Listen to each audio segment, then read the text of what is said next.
Bible असतील ते काढतील. स्तोत्र संहिता 92, 12, 13, 14 आणि 15 चार वचन आहेत. स्तोत्र संहिता 92, 12, 13 आणि 14. नीतिमान खजुरीच्या सारखा समृद्ध होईल, तो लबानोनावरील गंधू सारखा वाढेल आणि जे परमेश्वराच्या मंदिरात रोवलेले आहेत ते आपल्या देवाच्या अंगणात समृद्ध होतील. वृद्धापणातही तो फळ देत राहील. ते रसभरीत व टवटवीत असतील. यावरून दिसेल की परमेश्वर सरळ आहे, तो माझा दुर्ग आहे, त्याच्या ठाई अन्याय मुळीच नाही. परमेश्वर कोणी वचन प्रचते अष्टवजित. आपण सर्वजण खाली बसणार आहोत. मोकळ बसा.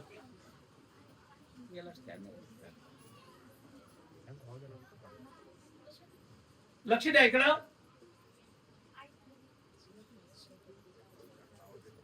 तर यावेळेस आपण देवाच्या महान वचनाकडे जाणार आहोत.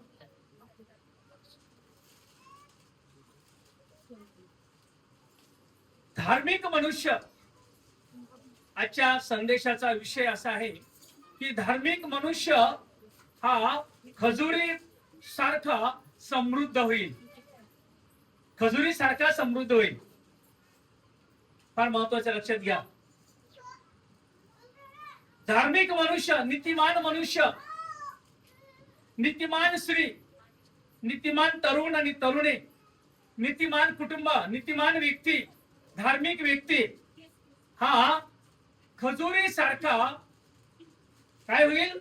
समृद्ध. समृद्ध या शब्दाचा अर्थ आहे भरभराट, संपन्न, सर्व गोष्टी संपन्न, भरभराट. ज्या वेळेस आम्ही पाहतो बाहेर जाताना नारळाचे झाड असतात, खजुरीचे झाड असतात. सगळ्या झाडांपेक्षा हे झाड उंच असतं आणि खूप छान वाटतं. ते त्याचे लांब लांब फांदे असतात आणि असं डवरलेलं असतं, हिरवगार असतं. ते उन्हाळ्यातही हिरवं असतं, पावसाळ्यातही हिरवं असतं आणि सर्व तिन्ही ऋतूमध्ये ते हिरवंच असतं. लक्षात घ्या. म्हणून खजूर आम्ही ज्यावेळेस खातो त्यावेळेस त्या खजुरीपासून आम्हाला एक तर रक्त शुद्ध होतं, त्यामुळे रक्त जास्त शरीरामध्ये येतं, मन प्रसन्न ठेवतं आणि हृदयात आमचे जे हृदय आहे, आमचा फुफ्फुस जे आहे ते त्याला स्वच्छ करतात.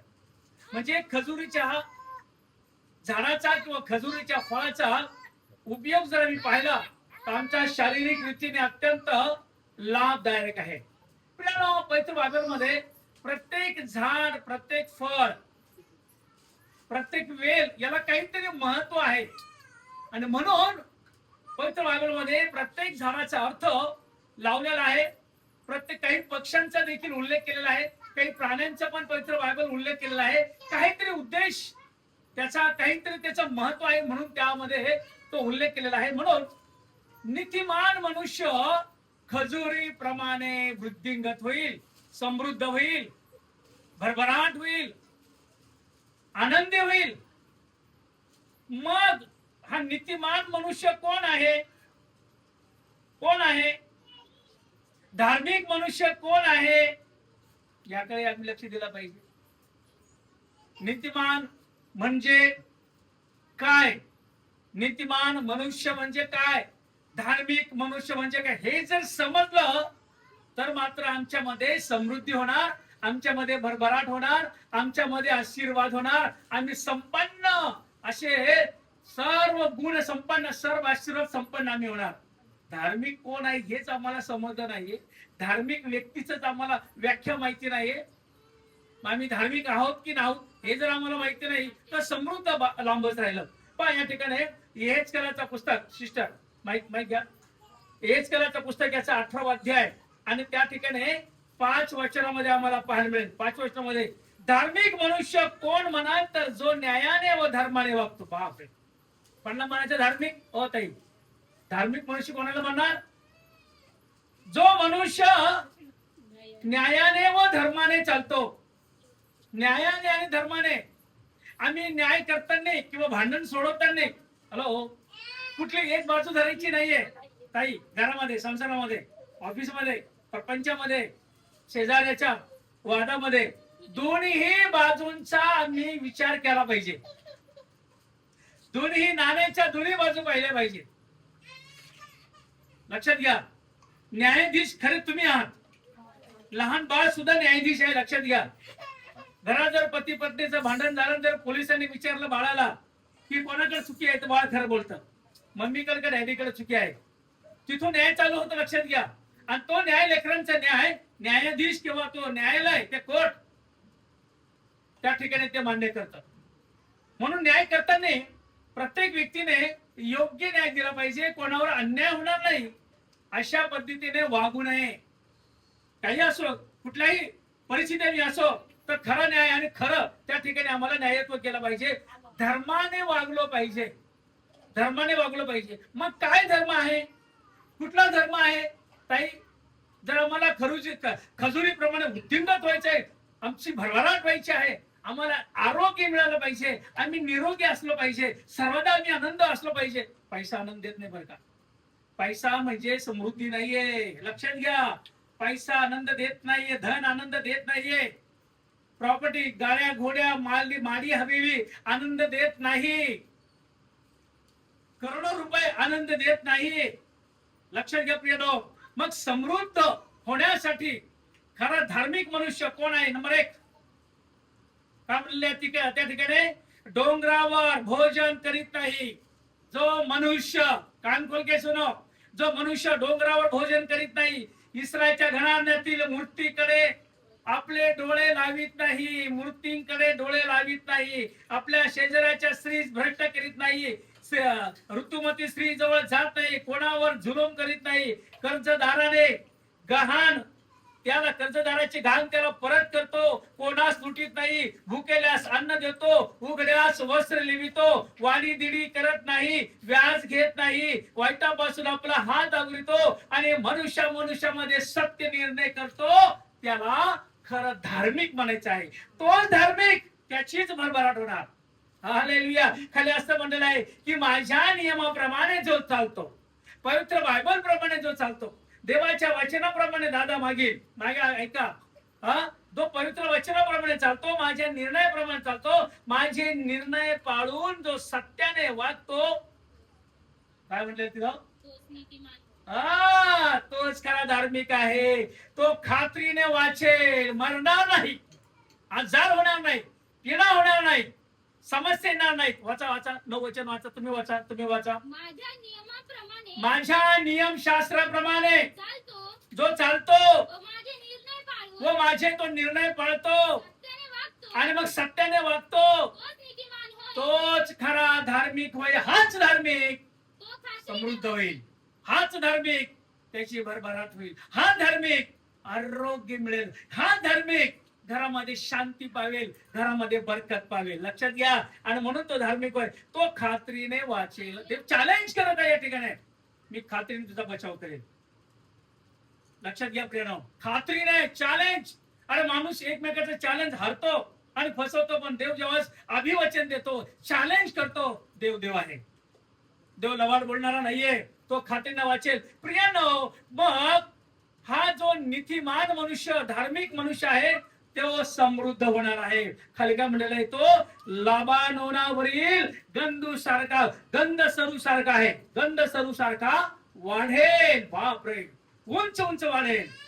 लक्षात घ्या प्रियनो, तो उंच वाढेल. आणि खाली असं म्हटलेलं आहे पवित्र बायबल मध्ये, होशे 14 आणि 1 ते 6 मध्ये. होशे 14 आणि 1. केव्हा वाढेल बरं तो? गंधू सरासारखा. कसा वाढेल? केव्हा वाढेल? लबानोनासारखा. कधी वाढेल? केव्हा वाढेल? वाचा त्या ठिकाणी. होशेचा पुस्तक याचा 14वा अध्याय अत्यंत महत्वाचा आहे. आम्ही खूप आनंदी आहोत. लक्षात घ्या, तुम्ही धार्मिक लोक आहात, देवाचं भय बाळगणारे आहात, देवाची इच्छेप्रमाणे वागणारे आहात, देवाच्या नियमशास्त्राप्रमाणे चालणारे आहात. देवाच्या इच्छेप्रमाणे जो वागतो ना, तो अशा प्रकारे समृद्ध होईल. काय म्हणलं? होशे 14:1-6 वाचा. परमेश्वराकडे वळण्यासाठी परमेश्वराकडे वळण्यासाठी माहिती द्या त्यांच्याकडे. परमेश्वराकडे वळण्यासाठी 14 होशे 14:1-6. कमान हे इस्रायला, हे इस्रायला, परमेश्वर तुझा देव याचकडे वळ. परमेश्वर तुझा देव याच्याकडे आता आम्हाला वळायचे. इस्रायल म्हणजे तुम्ही लोक, देवाने निवडलेले पाचन केले लोक देवाकडे वळायचे. कमान काय म्हणलं? कारण तू आपल्या अधर्मामुळे ठोकर खाऊन पडला आहेस. कारण तू आपल्या अधर्मामुळे, अधर्म अधर्म अधर्म, वाईट व्यसना, वाईट नशा, हॅलो, देवाला न मानणे, देवाला न मानणाऱ्या गोष्टी, मूर्तीपूजा आणि देवाच्या विरोधात जाणं, कधीतरी देवाची आराधना उपासना करणं, घाणेरड्या गोष्टी आपल्या जीवनात ठेवणं, जार कर्म, बेविचार, भांडण ताटा, वेगवेगळ्या प्रकारची कडूपण, एक राग ताट आणि फुटी, अधर्म. काय म्हणले? अधर्म, अधर्मामुळे ठोकर खाऊन पडला आहे. हा अधर्म ठोकर खाऊन पडला आहे. आणि तुम्ही शब्दानिशी परमेश्वराकडे वळा. अहो, तुमचा जो शब्द आहे ना, तो शब्द पॉझिटिव्ह पाहिजे, चांगला पाहिजे, खरं खरं पाहिजे. त्या शब्दामध्ये नकारात्मक अर्थ नको. खरं म्हणजे खरं. हा, मला हे मिळणार म्हणजे मिळणार. आता मी तुम्हाला एक प्रश्न विचारला. काय विचारला? की आम्हाला एसीचा चर्च पाहिजे, एसी चर्च पाहिजे. सर्वांनी अगदी पॉझिटिव्हपणे वर हात केला, केलाय का नाही? मग मिळणार की नाही? मिळणार की नाही? आमचा जो शब्द आमच्या तोंडातून पडतो ना, त्या शब्दाप्रमाणे होतं बरं का. मी जर वाईट विचार केला ना मनामध्ये, तर माझं वाईटच होणार. मी जर चांगला विचार केला तर माझं चांगलंच होणार. म्हणून माझ्या मनामध्ये, माझ्या बुद्धीमध्ये, माझ्या विचारमध्ये पॉझिटिव्ह शब्द असला पाहिजे. शब्द सांगते तुझ्या शब्दाप्रमाणे होईल. म्हणजे मी जर माझ्या मनात म्हणा, आता मी लवकर जातो, कधी पडेल तर लवकर जाशील भेटेल. आता मी माझं लई दुःख होत, आता काय होतं काय, माझं लवकर जातो का काय, जाते का काय? नो. प्रियानं असं म्हणाल तर ते निगेटिव्ह विचार आमच्या डोक्यात राहतील. तुम्हाला एक सांगतो का, एक पालक साहेब होते. हो ताई, एक पालक साहेब होते. ते बहिरे होते. कोण होते? बहिरेच होते ते. आणि मग त्या पालक साहेब म्हणू लागले, देवा एवढी मोठी मंडळी, एवढं मोठं काम मला तू सगळं दिलेलं आहे, माझे बहिरपण काढ ना देवा, माझं बहिरपण काढ. तो बहिरपण त्याचं जायलाच तयार नाही. आणि मग त्यांनी एकदा प्रार्थना केली देवाला म्हणलं, देवा अरे माझं बहिरपण काढ, मला चांगलं कर, मला चांगलं कर. देव म्हणतो तू खोटं बोलतो, मी खोटं बोलतो. देव म्हणतो तू खोटं बोलतो की मी खोटं बोलतो? देव तो म्हणतो मी सर्व बरोबर करणार आहे. देव तो म्हणतो मी आशीर्वाद देणार आहे. देव तो म्हणतो मी तुम्हाला समृद्ध करणार आहे. देव तो म्हणतो मी तुम्हाला निरोगी करणार आहे. नाही का? मग तू खोटा का मी खोटा? तो शांत झाला, विचार केला आणि मग घरी जातो चर्च संपल्यानंतर आणि बायकोला म्हणतो, हे मी आता बरा झालो, मी आता बरा झालो. तू म्हणे काय केला? हे तुला काय करायचं त्याचं? काय म्हणतो तुला काय करायचं त्याचं? पण मी बरा झालो. हॅलो, पण ऐकायला येत नव्हतं. तसाच होता. मग बराच दिवस तो देवाला म्हणत होता मी आता बरा झालो. एक वचन आहे की नाही? ठोका म्हणजे शोधा, म्हणजे अजून काय? मागा म्हणजे. मग तो असं म्हणत गेला, आहे की नाही वचन? आणि मग तो पॉझिटिव्ह विचार करत गेला. पॉझिटिव्ह म्हणजे सकारात्मक विचार करत गेला, चांगले विचार करत गेला. मी बरा, देवा मला बरं कर, देवा बरा, मी बरा झालो, मला ऐकायला येऊ लागला. असं तो सांगू लागला मनातलं, पण ऐकायला येत नव्हतं. परंतु असं ज्यावेळेस म्हणत गेला, एक दिवस त्याचे कान उघडले. एक दिवस त्याचे कान उघडले आणि सगळ्या चर्च मध्ये आनंद झाला. लोक हळूच बोलायचे, काय रे बेटा? लोक त्याची परीक्षा घेऊ लागले आणि तो प्रत्येकाला उत्तर देऊ लागला. तेव्हा लोकांची खात्री झाली की येशूने आमच्या पालक साहेबांचे कान उघडले. लक्षात घ्या प्रियानो, आज आम्ही आमच्या मनामध्ये पॉझिटिव्ह असं काय म्हणत की तुझ्या शब्दावर लक्ष ठेव, तुझ्या शब्दाप्रमाणे होणार. ताई इथे ते दुखत असलं ना तर देवाला म्हणायचं आता मी बरी झाले, बरा झालो, मी आता पडेगावला जाणार नाही. हॅलो, असं मनामध्ये नेहमी विचार पॉझिटिव्ह ठेवायचे. कमान काय म्हणतो? शब्दानिशी परमेश्वराकडे वळा. शब्दानिशी परमेश्वराकडे वळा. आमचे शब्द पॉझिटिव्ह असले पाहिजेत. कमान त्याला म्हणा आमचा सर्व अधर्म दूर कर, आमचा सर्व अधर्म दूर कर. 100% आमचा आजार बरा कर, आमचा आधार बरा कर, आमच्या समस्या दूर कर, आमच्या घरातली दारूबाई रंगेलपणा, भांडण, किरकिर दूर कर. माझ्यातला रोग, कॅन्सर, जो आजार असेल, जी माझ्या घरामध्ये कर्जबाजारी असेल, अधर्म दूर कर परमेश्वरा. शब्द लक्षात ठेवा 100%. जसा तो बहिरा पाळत बरा झाला तसं देव आम्हाला बरा करू शकतो. का म्हणता का म्हणजे कृपेने आमचा स्वीकार कर, कृपेने आमचा स्वीकार कर. म्हणजे आम्ही आमच्या वाणीचे फळ अर्पू. हा, म्हणजे आम्ही आमच्या वाणीची, जी वाणी आमची आहे पॉझिटिव्ह, सकारात्मक वाणी, चांगली वाणी, त्याचे फळ आम्ही तुला अर्पू. खाली काय म्हणलेलं आहे? अशूर आमचा बचाव करणार नाही, हा, आम्ही घोड्यावर स्वार होणार नाही. 6 वचनाचा 6. त्याच्या फांद्या पसरतील, हा, त्याच्या फांद्या पसरतील, त्याचे सौंदर्य त्याचे सौंदर्य जैतून वृक्षासारखे हा, होईल. जो कोणी पॉझिटिव्ह विचार ठेवतो, जो कोणी देवाचे नियमशास्त्राचं पालन करतो, जो त्याची इच्छेप्रमाणे वागतो, तो कसा होईल? त्याच्या फांद्या पसरतील, त्याचे सौंदर्य वृक्षासारखे होईल. बापरे, जैतुनासारखे होतील. पहा, आशीर्वाद त्या ठिकाणी आम्हाला प्राप्त होतील. आणि मग त्याला काय म्हणलेलं आहे? त्यास लबानोनासारखा त्याला वास सुटेल. लबानोनासारखा सुवास सुटेल, सुगंध सुटेल त्या भावाचा, त्या बहिणीचा. हॅलो, लोक तिच्याबद्दल, त्याच्याबद्दल किती आनंद पावतील. बापरे, काय सुंदर कुटुंब आहे, किती सुंदर आमेन. बहीण आहे, किती, म्हणजे त्याचा वास सुटेल. म्हणजे त्याची जी वर्तणूक, त्याची जी चालचलणूक आहे त्या कुटुंबाची, त्या भावाची, त्या बहिणीची, परमेश्वराच्या इच्छेप्रमाणे वागल्यामुळं त्याच्या जीवनामध्ये धन्यता येणार आहे. नंबर 1. नंबर 2 या ठिकाणी काय म्हणलेलं आहे पहा, जे परमेश्वराच्या घरात रोवलेले आहेत ते आपल्या देवाच्या अंगणात समृद्ध होतील. देवाच्या घरात रोवलेले. आता देवाच्या घरामध्ये एक आपल्या शेजारी एक झाड आहे पहा, तुमच्या बाजूला बाहेर आहे की नाही झाड? कसे झाड आहे? हॅलो, पेरूचं झाड आहे, जांबाचं झाड आहे. ते झाड कधी म्हणेल की मी शाळेला जाऊन येतो? हॅलो, भाषा कळते का? आता मी जरा लई दिवसाचं इथं जरा फिरून येतो असं म्हणेल की ते झाड? जांबाचं झाड नाही म्हणणार, ते तिथंच रोवलेलं आहे. गेला जवळपास 38 वर्षापासून ते तिथंच आहे. आणि त्याला 5 सतत फळ आहे, 4ही ऋतूमध्ये फळ आहे. वाटतं तू बाहेर जाऊन पहा, त्याला फळ आहे. उन्हाळ्यात, हिवाळ्यात, पावसाळ्यात, कधी त्याला फळ आहे. कारण परमेश्वराच्या मंदिरात रोपलेलं आहे.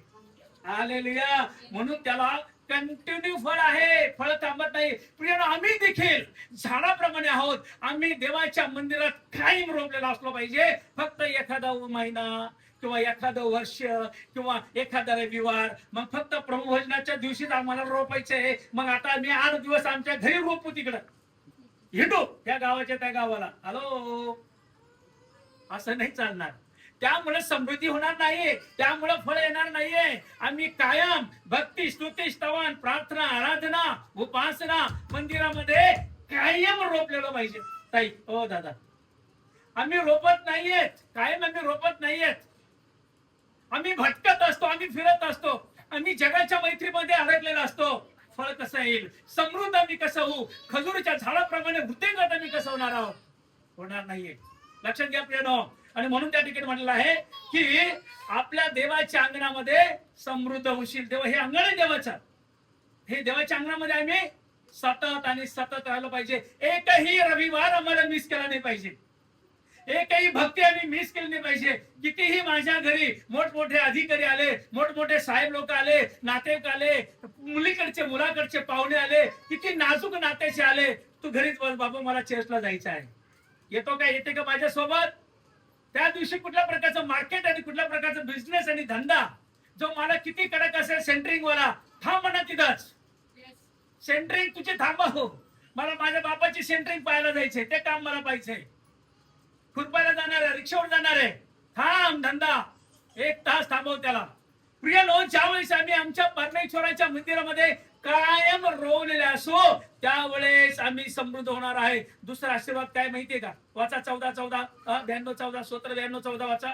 सुंदर वाचा, लक्षात घ्या प्रियनो, बोट ठेवा तिथं. काय म्हणलं त्या ठिकाणी? अरे बापरे, केव्हा केव्हा? अरे म्हातारपणामध्ये देखील. अरे बाप रे, म्हातारपणामध्ये देखील तू फळ देशील. तुझं वय किती होऊ दे, तुझं वय कितीही होऊ दे. एक बिशप मला म्हणतो काल जालन्याला, बिशप मला काल जालन्याला म्हणतो, पाळक साहेब, हे तुम्ही जे दिसता, मी माझं कौतुक नाही करत, हे तुम्ही दिसता, कारण आम्ही 8 जण बसलो होतो, हे तुम्ही जे दिसता असं, तुम्हाला नक्कीच दर महिन्याला 4 ते 5 हजार रुपये खर्च असेल. तुम्ही काय खाता आणि काय पिता आणि काय लावता, काय खाता, काय पिता आणि काय लावता. तुमच्यावर कधी मला नाराजी दिसली नाही, तुमच्यावर कधी मला अशा कुठल्या प्रकारच्या गोष्टी दिसल्या नाही. तुम्ही जसे मी पाहतो तुम्हाला 20 वर्षापासून तुम्ही तसेच दिसता मला. दर महिन्याला तुम्ही 4 ते 5 हजार रुपये खर्च करत असताना आहे असं आम्हाला वाटतं. म्हणजे मी काहीच करत नाही. म्हणजे चार म्हणजे ब्युटी पार्लर वगैरे काय काय असेल ते असं काय असेल ते किंवा खाणं पिणं वगैरे. परंतु तसं काही नाही प्रियानो. आम्ही परमेश्वराच्या मंदिरामध्ये सतत रोपलेलं पाहिजे. तुम्हाला माहिती मोशे कुठं होता? 40 दिवस 40 रात्र कुठं होता? डोंगरावर. तिथं घरदार होतं, तिथं एसी होतं, खाणं पिणं होतं, मटण मच्छी होतं. नाहीये, परमेश्वराच्या सानिध्यामध्ये 40 दिवस 40 रात्र रोपलेला होता. येशू देखील 40 दिवस 40 रात्र परमेश्वराच्या मंदिरात रोपलेला होता, परमेश्वराच्या सानिध्यामध्ये होता. देवदूतने त्याची काळजी घेतली. तसे जे परमेश्वराच्या मंदिरात होतात ना त्यांची काळजी देवदूत घेत असतो. हालेलुया. मग त्याच्यावर सुरक्षित बी येत नाही आणि त्याच्यावर कुठल्या प्रकारचा काहीही प्रॉब्लेम होत नाही. तो टवटवीत असतो. म्हणून या ठिकाणी असं म्हटलेलं आहे की वृद्धापणातही फळ देत राहशील. खाली काय म्हटलेलं आहे? ते रस भरीत अरे व बापरे, टवटवीत ते असतील. फळ नुसतं टवटवीतच नाहीये तर ते रस भरीत राहतील. तुम्ही एक जाम तोडून पहा आपल्या वरचा चर्चा समोरच्या जांबाचा रस भरीत आणि गोड आहे. तो व्यक्ती, तो भाऊ, ती बहीण त्याच्या मुखातून, त्याच्या चेहऱ्यातून, त्याच्या खाण्यापिण्यातून, त्याच्या बुद्धीतून, त्याच्या चालचलनातून, त्याच्या अभ्यासातून प्रियानो जो रस भरीतपणा आहे ना तो सतत आणि सतत आणि सतत आणि त्याची टवटवी सतत आणि सतत राहील. ज्यावेळेस मोशे आला ना 40 दिवसानंतर डोंगरावरून खाली, तो लोक म्हणू लागले, हे मोशे आम्ही तुझ्या चेहऱ्याकडे पाहू शकत नाही रे बापरे. ते लोक तुझ्या चेहऱ्यावर एक फडके घे, म्हणजे कपडा घे, कपडा, आम्ही तुझ्या चेहऱ्याकडे पाहू शकत नाहीये, तुझ्या चेहऱ्यात इतकं तेज आहे आम्ही पाहू शकतो. ही टवटवीतपणा परमेश्वराकडून असतो. व्यक्ती कोण नाहीये, खाण्यापिण्याने नाहीये, 90-20 ने नाहीये, कुठल्याही प्रकारच्या जे काही गोष्टी नाहीये, तर देवाच्या सानिध्यात असल्यामुळं जो धार्मिक मनुष्य नेहमी परमेश्वराच्या मंदिरात रोपलेला असतो प्रियानो, त्याने देवाचा अनुभव घेणं फार गरजेची बाब आहे. पवित्र बायबलमध्ये एक वचन पहा, आम्ही पाहूया स्तोत्र 84 पहा, स्तोत्र 84 मध्ये पहा आणि 10 वचन पहा. त्या ठिकाणी काय म्हटलं? त्या ठिकाणी आम्ही देवाच्या अंगणामध्ये आणि त्याच्या मंदिरामध्ये सतत रोपलेला असला पाहिजे. 84 स्तोत्र 84. खरोखर तुझ्या अंगणातील अरे बापरे, खरोखर तुझ्या अंगणात एक दिवस हा सहस्त्र दिवसांपेक्षा उत्तम एक आहे. दिवस, एक रविवार, एक रविवार, एक रविवार, एक संडे सर्व्हिस. काय म्हणलं त्या ठिकाणी? खरोखर तुझ्या अंगणातील एक दिवस, तो रविवारचा दिवस आम्ही धरला तर प्रियानो तो कसा आहे? सहस्त्र दिवसांपेक्षा उत्तम आहे. सहस्र दिवसांपेक्षा कसा आहे? उत्तम आहे. उत्तम, उत्तम म्हणजे कसं? आम्ही येशूला एक शिष्य म्हटलं, तुम्ही उत्तम गुरुजी आहात. उत्तम म्हणजे चांगलं आणि बरं, याच्यापेक्षा भारी उत्तम. चांगलं आणि बरं याच्यापेक्षा तो दुसरा शब्द काय? तिसरा उत्तम. लक्षात घ्या प्रियानो. आणि म्हणून आम्ही आज पाहणार आहोत की एक दिवस, रविवारचा दिवस आम्हाला मिस करायचा नाहीये. तो दिवस सहस्र दिवसापेक्षा कसा आहे? उत्तम आहे. आणि खाली काय म्हणलेलं आहे? दुष्टाईच्या तंबूत राहण्यापेक्षा माझ्या देवाच्या घरात द्वारपाळ होणे. ज्या घरामध्ये राग आहे तर हे कुठे पक्षी, दारूबाईचे रंगेलपणा, मारामारी, ठोसाठोशी आहे आणि वाईट अशा लोकांच्या वस्तीमध्ये राहण्यापेक्षा, वाईट अशा लोकांच्या घरामध्ये राहण्यापेक्षा, त्या दुष्टाईच्या तंबूत राहण्यापेक्षा माझ्या देवाच्या घरात, माझ्या ह्या मंदिराच्या घरामध्ये, देवाच्या घरामध्ये द्वारपाळ होणे मला इष्ट वॉचमन वाटते. म्हणून राहील, सिक्युरिटी म्हणून राहील, द्वारपाळ म्हणून राहील. हालेलुया. द्वारपाळ हे किती इष्ट आहे. खाली काय म्हणले? किती आनंदाची गोष्ट आहे. अरे दुष्टाईच्या तंबूत राहण्यापेक्षा आम्ही देवाच्या मंदिरामध्ये त्याचा द्वारपाळ म्हणून आम्ही राहिलो पाहिजे. लक्षात घ्या प्रियानो, तिथं समृद्धी आहे, तिथं आनंद आहे, तिथं भरभराट आहे. जखर्या आणि अलिशिबेला बाळ नव्हतं. लक्षात घ्या प्रियानो, रात्रंदिवस ती पवित्र मंदिरामध्ये झाडझूड, साफसफाई आणि खुर्च्या लावण्याचं काम करत होती. याचा कोटा. लक्षात घ्या प्रियानो. आणि परमेश्वर एक दिवस त्याच्याकडे पाहिलं, बापरे याचं वय झालं, हिचं वय झालं, बाळ नाहीये, पण देवाशी सरळ आहे, परमेश्वराशी सरळ आहे, देवाच्या एक निश्चित नियमशास्त्राने चालणार आहे. आणि मग एवढ्या वयोवृद्ध वयामध्ये याला बाळाची गरज आहे. परमेश्वर त्याला बाळ देतो. कोणतं बाळ? योहान. बरोबर आहे की नाही? आणि मग ते बाळ परमेश्वराचा पुत्र प्रभू येशू ख्रिस्त प्रभू याचा वाटाड्या होतो. वाटाड्या किती मोठं पद दिलं त्याला. लक्षात घ्या प्रियानो, मोठा मॅसेंजर, मोठा दूत त्याला त्याच्यासाठी केलेला आहे. प्रियानो, हे देवाकडून असतं. केव्हा? ज्या वेळेस आम्ही परमेश्वराच्या मंदिरात राहतो त्यावेळेस देव आम्हाला सगळ्या गोष्टी देतो. परंतु या ठिकाणी जर आम्ही पाहिलं पवित्र बायबलमध्ये मत्ते 15 आणि त्या ठिकाणी 6 ते 13 मध्ये म्हटलेलं आहे. एकच वचन मी सांगितलं ठिकाणी तुम्हाला की माझ्या स्वर्गातील पित्याने लावलेलं नाही असे प्रत्येक रोपट काय होईल तिथे उपटले जाईल. हालेलुया. जे रोपट देवाच्या मंदिरात लावले नाही ना, जे भटकते 90 अर्ध मेले हिंडतात बाहेर गल्लोगल्ली, अर्धी डेड बॉडी, जिवंत डेड बॉडी, जे देवाच्या मंदिरात नाहीयेत, जे देवाची प्रमाणे चालत नाहीयेत, ते रोप देवाच्या त्या मंदिरात लावलेलं नाहीये. जसं तुम्ही दर रविवारी चर्च मध्ये येता, भक्ती करता, प्रार्थना करता, असे बरेच रोप आहे की ते देवाच्या मंदिरात लावले नाहीये. देव त्याला उपटून टाकणार आहे. आणि उपटून टाकलं झाडाचं काय होतं ताई, कोण सांगेल? सांगा ना. बर, वाळल्यानंतर मग सांगा त्याची प्रक्रिया आहे. चुलीत जातं, चुल्यात जातं आणि नंतर काय होतं मग त्याचं जाळलं जातं. राख सजलं, पहिले राख तो पहिले जाळलं जातं. म्हटलं पहिले राख होती नंतर जाळल्या जातं. पहिले जाळलं जातं आणि मग त्याची राख होते. आणि मग राख काय करतात? शाबास, भांडे पण घातले जातात. आणि ती राख घेऊन आम्ही काय करतो? शेतात टाकतो, फेकून देतो, पायाखाली तुडवल्या जाते. पहा, जे झाड, जे रोपट परमेश्वराच्या मंदिरात लावलेलं नाहीये ना, मग विचार करायचा, देवा मी तुझ्या मंदिरात लावलेले आहे का? लावलेली आहे का? मी भटकलेला आहे का? फक्त वर्षाच्या वर्षाने मी तुझ्या मंदिरामध्ये रोपलेला आहे? नो. आम्ही खजुरीप्रमाणे वृद्धिंगत होऊ शकत नाही. लक्षात घ्या प्रियानो. आणि म्हणून स्तोत्र 52 मध्ये एक सुंदर वचन आहे, सापडतं का? स्तोत्र 52 आणि त्याच्यामध्ये 8 वचन आहे. मी तर देवाच्या घरी हिरव्यागार जैतुनासारखा आहे. बापरे. जो देवाच्या चर्च मध्ये नेहमी असतो ना, जो देवाच्या मंदिरात नेहमी असतो ना, जो देवाची भक्ती प्रार्थना नेहमी करतो ना, जो देवाच्या इच्छेप्रमाणे चालतो ना, मी तर देवाच्या घरी हिरव्यागार जैतुनाप्रमाणे राहील. हिरव्यागार टवटवीत. लक्षात घ्या प्रियानो, हिरव्यागार जैतून. आणि खाली काय म्हणलेलं आहे? देवाच्या दयेवर सदा सर्व काळ माझा भरोसा आहे. हा, देवाने जी दया माझ्यावर केलेली आहे, देवाने जी कृपा माझ्यावर केलेली आहे, त्याच्यावर माझा भरोसा आहे. कारण त्याने माझ्यासाठी त्या वधस्तंभावर आपला प्राण दिला. त्याच्या डोक्यामध्ये काटांचा मुकुट घातला, गायकवाड फॅमिली. त्याच्या हातापायामध्ये खेळे ठोकले, त्याला 39 हँटरचे फटके खाल्ले. तुमच्या आणि माझ्या पापांसाठी, तुम्ही आणि मी केलेल्या दुष्कर्मांसाठी तो घायल झाला. त्यांनी जी ग्रेस, जी कृपा केलेली आहे, त्यावर माझा भरोसा आहे.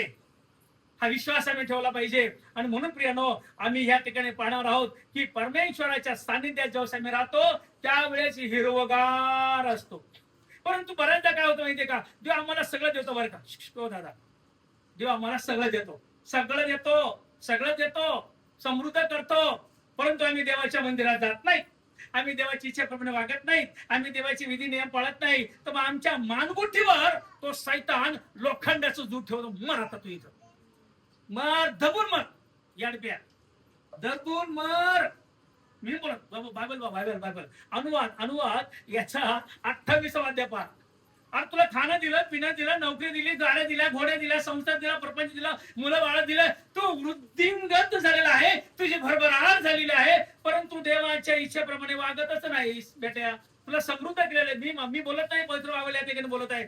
पहा काय म्हणा, 28 अनुवाद 28 आणि त्या ठिकाणी 47 आणि 48 वर्ष माईक मध्ये वाचा. कारण सर्व गोष्टीची समृद्धी असताना काय म्हणतात ठिकाणी? सगळ्या गोष्टीची, गाड्या घोड्या, इमारत, हवेली, शेती बाडी, लक्षात घ्या, गुरा ढोरा दादा मागे सर्व तुम्हाला दिलेलं आहे. काहीही तुम्हाला कमी नाहीये. रोज तुम्ही खायला पण तुम्हाला पक्वान्न आहेत. एकही वेळेस तुम्ही उपाशी नाहीये. सगळं देवाने दिलेलं आहे. समृद्ध असताना तू आनंदाने व उल्हासित मनाने तू आनंदाने आणि उल्हासित मनाने आपला देव परमेश्वर आपला देव परमेश्वर याची सेवा केली याची सेवा केली नाही. सगळं दिलं ना तुला? हॅलो, दिलंय का नाही? आम्हाला जर हे सगळ्या गोष्टी दिलेल्या आहेत, आम्हाला समृद्ध केलेलं आहे, तर आम्ही आनंदाने काहीतरी म्हणतोय कोणीतरी, जा रे, अरे हे कर रे. उल्हास नाहीये, आनंद नाहीये. त्याला उल्हास पाहिजे, इंटरेस्ट पाहिजे सेवेला. परंतु कोणीतरी ढकलत आहे आणि तो पुढे चालतो. चालणार का बाई चर्चला? चालणार आहे दादा, आज चर्च आहे, या तुम्ही, या चिमे या, गोमी या, सगळे या. सांगावं लागतं, बोलावं लागतं. नो, आमच्या हृदयाने अंतःकरणाने आम्ही उल्हासाने, आनंदाने आणि मनाने परमेश्वराच्या सेवेमध्ये आम्ही मग्न असलो पाहिजे, इंटरेस्ट असलो पाहिजे. तू ती सेवा केली नाही. खाली काय म्हणलेलं आहे? म्हणून तू भुकेला, तहानेला, अरे रे रे रे नग्न रे रे रे. आणि सर्व सगळं आहे का नाही? बाबतीत सगळं आहे का नाही? गाड्या घोड्या माड्या हवेला आहे, शिक्षण आहे, पद आहे, डिग्री आहे, सगळ्या गोष्टी आहेत, सगळं आहे. परंतु आम्ही उल्हासाने, आनंदाने करत नाहीये. लक्षात घे प्रियानो, ती सेवा म्हणून करत नाही. म्हणून पहा, म्हणून म्हणजे काय? तू भुकेला, नंबर 1, सगळं आहे तरी भुकेलेला, सगळं आहे तरी, तहानेला, सगळं आहे तरी, नग्न सगळं आहे तरी, आणि सर्व बाबतीत गरजवंत होऊन, आणि सर्व बाबतीत गरवंत होऊन, ज्या तुझ्या शत्रूंना ज्या तुझ्या शत्रूंना परमेश्वर तुझ्यावर पाठवील, ज्या तुझ्या शत्रूंना परमेश्वर तुझ्या मुंडकर पाय द्यायला पाठवील. खाली काय म्हटलं वाचत आहे? त्यांचे तुला दास्य करावे लागेल, त्यांचे तुला दास्य करावं लागेल आणि तुझा नाश करीपर्यंत तुझा नाश करीपर्यंत तो तुझ्या मानेवर लोखंडी जू ठेवेल. मानेवर म्हणू तर आपण मुंडक्यावर म्हणू. मानेवर शब्द फार स्टँडर्ड झालेला आहे. मुंडक्यावर काय करेल? लोखंडाचा जो. लोखंड जड असतं का नाही? का लाकूड जड असतं? हा.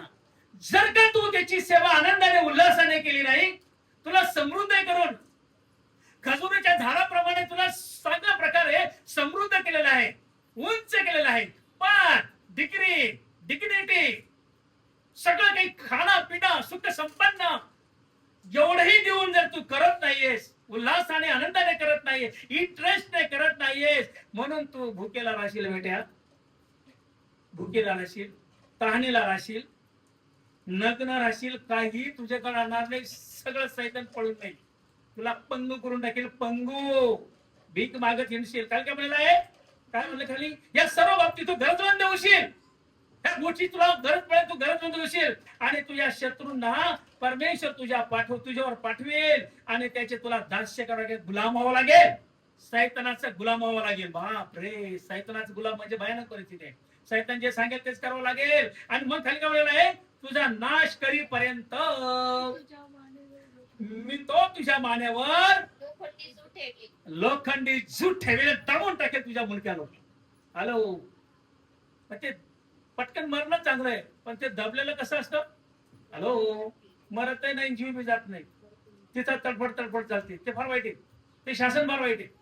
आणि म्हणून प्रियानो, परमेश्वर आम्हाला, नीतिमानाला, धार्मिकाला जर खजुरीच्या झाडाप्रमाणे वृद्धी करत आहे, तर प्रियानो आम्ही त्याचं वचन वाचन, नीतिशास्त्र वचन आम्ही नियमित पाळलं पाहिजे. देवाची इच्छा करून वागलं पाहिजे. आम्ही नेहमी त्याच्या पवित्र मंदिरामध्ये रोपलेलं असलं पाहिजे. एकही आम्हाला सेवा मिस करायची नाहीये, एकही मीटिंग आम्हाला मिस करायची. रात्रंदिवस आम्ही प्रार्थनेमध्ये राहायचंय, वाचन रोज करायचं आहे, भक्ती रोज करायचे, आत्म्यामध्ये आम्हाला पेटून राहायचं आहे. लक्षात घ्या, त्यावेळेस आशीर्वाद मिळतं बरं का. कधीतरी एखाद्या वेळेस नव्हे. अहो, तुमच्या झाडाला जर पाणीच नसेल तर झाड वाळेल का? चांगलं राहील?